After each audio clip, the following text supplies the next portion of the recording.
Monsieur Legrand.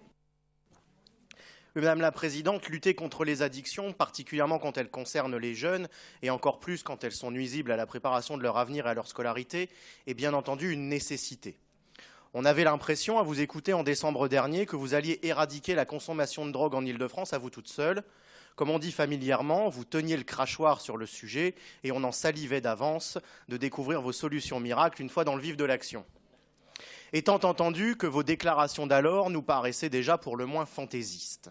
Et nous voilà rassurés. On ne peut que constater à la lecture de ce rapport que vous êtes violemment redescendu sur terre et des ambitions du départ, il ne reste pas grand-chose. Car finalement, dans ce rapport, il n'y a rien de bien nouveau et encore moins de réellement fulgurant. Vous demandez aux établissements de diagnostiquer, comme si les professionnels qui, tous les jours, se dévouent à l'éducation de nos enfants avaient attendu vos instructions pour se préoccuper de ces questions. Vous nommez un référent adulte. Cela existe déjà, ça s'appelle l'infirmière scolaire, quand il en reste. Vous mettez en place des référents lycéens, pourquoi pas ? Même s'il faut être un peu naïf pour croire que ceux-ci auront réellement une influence sur leurs camarades, connaissant bien les ambiances scolaires, je peux vous garantir que ce sont plutôt eux qui auront à souffrir de leur belle mission. En complément, vous soutenez financièrement des associations qui existent déjà, dont l'exposé des motifs dit clairement qu'elles sont toutes déjà soutenues par le Conseil régional et qui, là encore, n'ont pas attendu vos envies de communication pour faire leur travail dans les établissements. Bien entendu, il reste les fameux tests salivaires. Ils devaient être obligatoires, généralisés, avec des résultats quasi publics, soit autant de promesses contraires à toute déontologie et bien entendu à la loi. Monsieur Taureau l'a d'ailleurs rappelé, il faut le dire, avec un certain brio. Votre exposé des motifs révèle une ambition devenue beaucoup plus raisonnable et votre délibération, la seule qui ait valeur légale, est encore plus légère et floue. Vous avez beau essayer d'emballer votre échec avec des phrases chocs, une seule relève le ridicule du projet.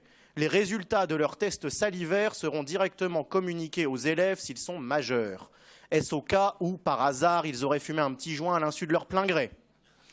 Bien sûr, je suis un peu sarcastique, mais après avoir promis la lune, vous n'en offrez que le pâle reflet. Il aurait fallu être honnête depuis le début. La région fait ce qu'elle peut pour lutter contre la drogue et ses effets délétères, mais les véritables leviers de cette lutte, il faut avoir le courage de le dire, ne relèvent en aucun cas de sa compétence. Tout ce que peut faire la région, un peu comme vous, c'est meubler.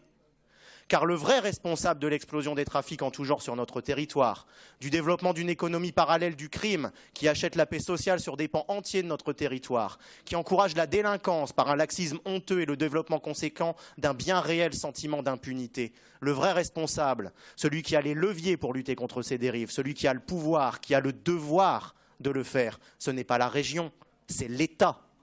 Madame la Présidente, ne cherchez pas à vous faire plus grosse que le bœuf. Utilisez votre position pour rappeler à l'État défaillant ses responsabilités.